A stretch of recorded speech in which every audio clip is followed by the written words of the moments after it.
কি প্রবলেম হচ্ছিল ম্যাডাম আপনার? আমার দীর্ঘ 6 বছর ধরে একদম ঘাড়ের এই পোরশন থেকে একদম হাত এবং পিঠের দিকে ব্যথাটা নামছিল। মানে হাতের এই দিকে এবং পিঠের এই পেছন দিকটা পুরো ব্যথাটা নামছিল।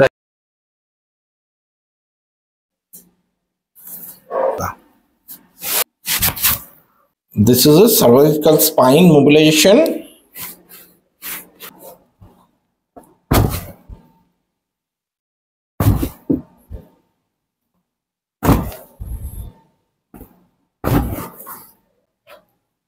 That's good. এখন ঘাড়ের দিকে ব্যথা নামছে না, রাইট? না।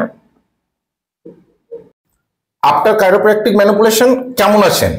আমি এখন খুবই ভালো আছি। দীর্ঘ 6 বছরের যন্ত্রণা থেকে এখন অনেকটা রিলিফ পেয়েছি। আমার এখন খুবই ভালো লাগছে এবং এটা হয়তো আর ফিরে আসবে না যদি আমি কন্টিনিউ এক্সারসাইজগুলো করতে থাকি। Thank you. এটা একদমই আসার সম্ভাবনা কম, কিন্তু আপনাদেরকে প্রথমে একটু প্রিকশনে থাকতে হবে। More or less 2 to 3 month এটা থাকতে হবে প্রিকশনে। তার সঙ্গে আপনাদের এক্সারসাইজ করে যেতে হবে, অনেকটা ভালো থাকবেন। Thank you.